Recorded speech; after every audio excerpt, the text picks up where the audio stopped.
Bradley Martyn, fitness industry OG, podcaster, and UFC fighter. Or at least, that's what he thinks. If you're somewhat paying attention to social media, you've probably seen viral clips floating around of Bradley Martyn asking professional fighters on his podcast if he can take them in a street fight. Who wins in a street fight, me or you?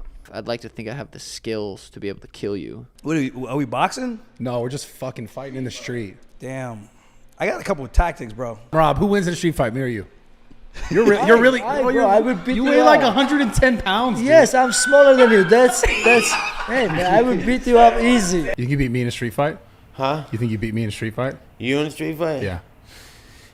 You're a podcaster, brother. Even in a street fight. I'd beat the out of you in a street fight. No, I would kill you, bro. He thinks because he's 260 pounds of solid muscle, he has a chance to beat professional fighters who are significantly smaller than him in a street fight. If you've been browsing Twitter or TikTok and you see a comment saying, but he's 260, that's where this is coming from. Today, I'm just gonna have some fun breaking down how these hypotheticals would or would not play out. And maybe you can learn a thing or two about fighting. I don't know. So I've been boxing and or fight training for almost a year now, and in the grand scheme of things, that's nothing. But it has given me a completely new perspective on how these situations would play out. One of the main things it taught me is humility, and when it comes to combat sports, there's a few golden rules that you'll find out rather quickly. Number one, there's always somebody more dangerous than you, unless your name starts with John and ends in Jones. Number two, never underestimate somebody based on what they look like. And number three, your muscles can be important, but probably not in the way that you think. I think it's important to note that Bradley Martyn is semi-self-aware about the fact that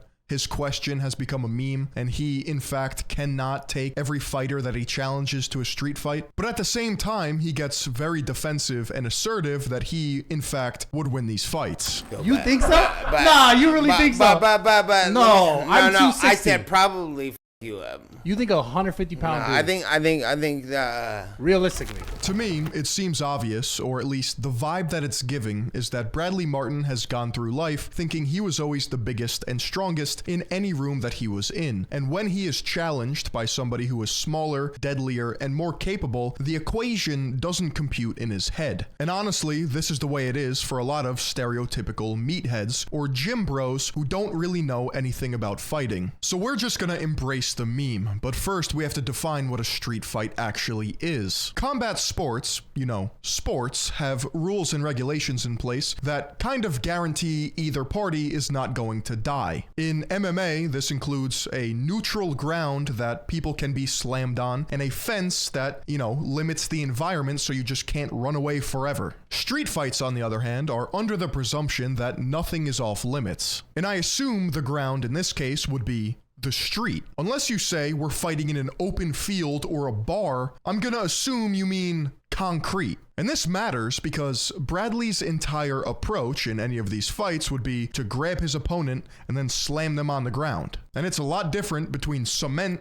and a field. And I don't know about you guys, but I'm not trying to be slammed on cement. If this were to happen, his opponent would be in trouble. 100%. I don't really know anyone that would deny that. But there's ignorance on both sides of the equation here. Turbo fans of MMA usually overlook strength differentials. There is a point where somebody can be too big and too strong. Any amount of skill in the world is not going to do shit when they bear hug you, if they can get their hands on you. Bradley Martyn just so happens to be asking some of the best fighters on the planet. But in all of these hypotheticals, these fighters happen to be drastically smaller than Bradley himself. So I would ask you, at what weight class would it be a 100% win percentage for the trained fighter? Meatheads, on the other hand, severely underestimate people's footwork, stamina, takedown defense, and striking proficiency. If somebody trains not to be taken down, it's going to be hard to take them down. Doesn't matter how big they are. This entire meme hypothetical experience stemmed from his podcast with boxer Devin Haney. I just 150. There's no way. No, you don't, bro. There's no way at 150. No, you don't. I'm athletic as fuck. I'll jump on you. No, I believe that.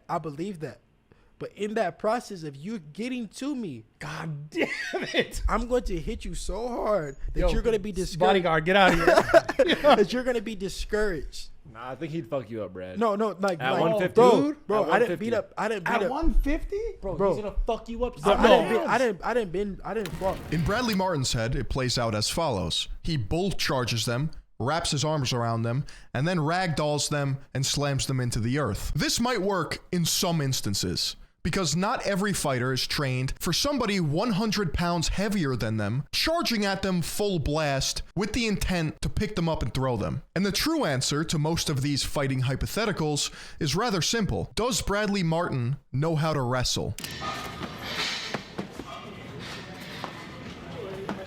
Okay.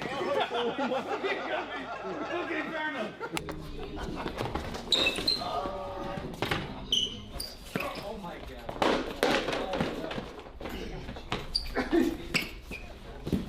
Oh.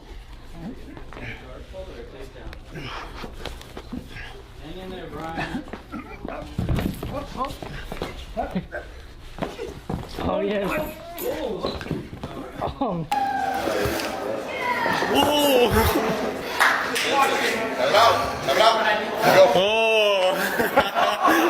If I lost that many times on camera, I'd want to hide my online identity, which is why today's video is sponsored by Cloaked. Cloaked allows users to generate instant online identities, shielding their actual contact information from potential threats and spam. Cloaked has a number of amazing features that help protect your online identity, such as instant generation of aliases for phone numbers, emails, and more, allowing users to maintain their privacy across different platforms without any delay. Sometimes on this channel, we have to dig deep, and I don't know about you, but I'm not comfortable with my phone number or email being tied to our research projects. Cloaked can craft dozens of unique phone numbers, significantly outpacing competitors who usually offer a maximum of just 5. Cloaked uses a two-way routing system for phone calls and messaging. This way, users can enjoy all of their native communication apps without compromising their security. Dive into the realm of digital privacy with an easy, intuitive experience by starting with Cloaked. From September 12th to October 3rd, Cloaked goes into closed testing. But for my audience, if you go to cloaked.app/Philion, you can bypass the waitlist and then use my code Philion for 20% off your first 3 months. But to use the promo code, make sure to enter it via the Cloaked website on a computer, not the mobile app or Play Store. And thank you to Cloaked for sponsoring this video. Before we talk about Bradley's lack of wrestling, let's talk about MMA. Mixed martial arts has 4 pillars: wrestling, boxing, Muay Thai, and or kickboxing, and jiu-jitsu. Wrestling, by far, across the board, is the most effective way of fighting. It's not something many people want to admit, but it's the truth. Statistically speaking, since the dawn of humanity, wrestling has and always will be overpowered. I didn't write the rules, I wish that wasn't the case, but it is. I would even go as far as to say a D1 college wrestler would absolutely make a joke out of some of the best strikers in the world. Muay Thai would have better odds against wrestling than, say, boxers, and I think jiu-jitsu guys would just get overwhelmed. That's not to say strikers never outclass wrestlers, or strikers themselves can't be proficient at wrestling. It's just a generalization that wrestling is dominant in MMA, and it favors brute strength over other characteristics, which would play in Bradley's favor. If you want my opinion for the best discipline to learn for a street fight, it would be boxing or Muay Thai. And that's simply because these two disciplines have the most answers for an environment such as a street fight. We're talking fast, brutal strikes, elite footwork, and defense, accuracy, conditioning. Hypothetically, you could take on more than one person, as opposed to wrestling or jiu-jitsu, where it's like a one-on-one and that's it. Otherwise, you're gonna get dogpiled on the floor. Like, these are all factors that have to be brought up when you're doing these hypotheticals. Wrestling and jiu-jitsu could be useful in a street fight, but the idea is not to be on the ground in the first place. And this might step on some toes, but I think jiu-jitsu would be rather useless in a street fight. Like, what are you gonna do? Pull guard in a bar? Come at me, bro. Like, no.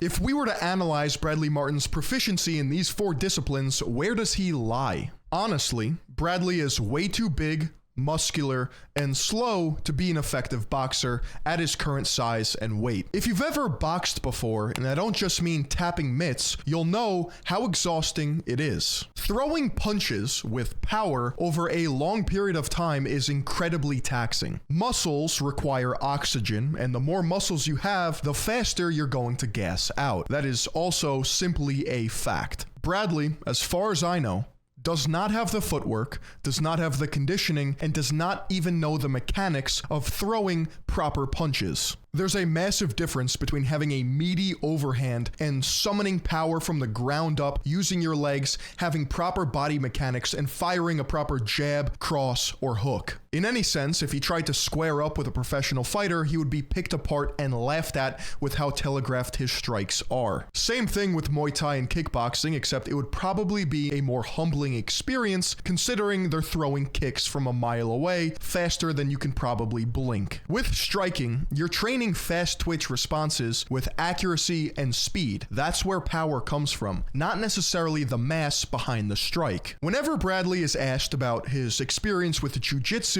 he says he knows a little bit. Because I've done a little bit of Muay Thai, I've done a little bit of wrestling, I've done a little bit of... Is that the truth? No. If we're being honest, taking a couple of jiu-jitsu classes does not qualify you and would not put you in a better position against a professional trained fighter. So the question remains, does Bradley Martyn know how to wrestle? There's many clips of Bradley Martyn getting thrown around like a little schoolgirl whenever he's up against somebody who's his size or bigger.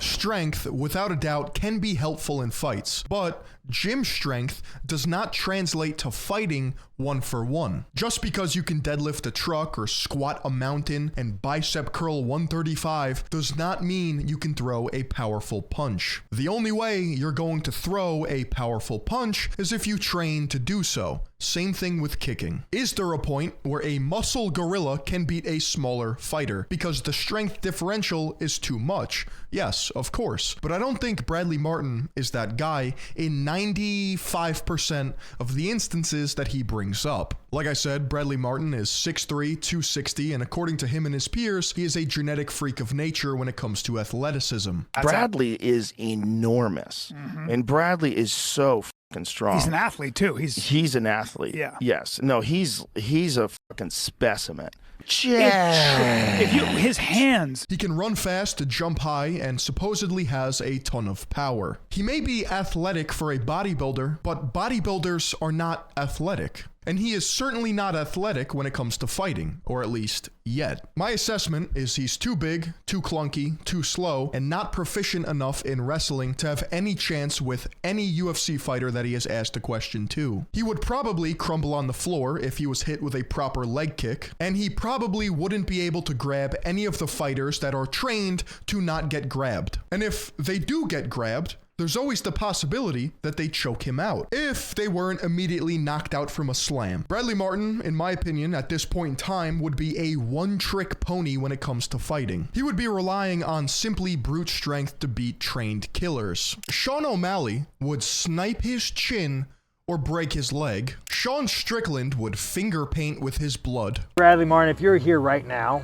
and I could get away with it, I would take your life. Demetrius Johnson would do a backflip off of his hat while simultaneously question mark kicking his forehead. Dylan Dennis would snap his toes off his feet, and Devin Haney might punch him so hard and fast he goes to sleep like Ebenezer Scrooge and just honk shoes for the rest of his life. The one time I took a leg kick at like 60% capacity from somebody who actually trains Muay Thai, I couldn't feel my leg for 3 days and I thought my kneecap was dislocated for a solid 24 hours. When you're dealing with conditioned shins and somebody who knows how to properly place a kick and torque with their hips, it's game over. But how would Bradley Martyn win? First, he'd probably have to lose 30 to 40 pounds. Sacrifice muscle mass for endurance and speed, become proficient in any striking discipline. Boxing would probably suit him better than Muay Thai or kickboxing based on his mechanics, and then couple it with wrestling. Then, and only then, would he be a serious threat to any of these fighters. Because a big, fast, strong, trained person is just about the deadliest combo you can have. Instead of hypothetically seeing who you could beat in a fight, why don't you hypothetically sign up to the Third Eye Global Patreon? There, you'll get every video early, as well as an invite to our member-only Discord.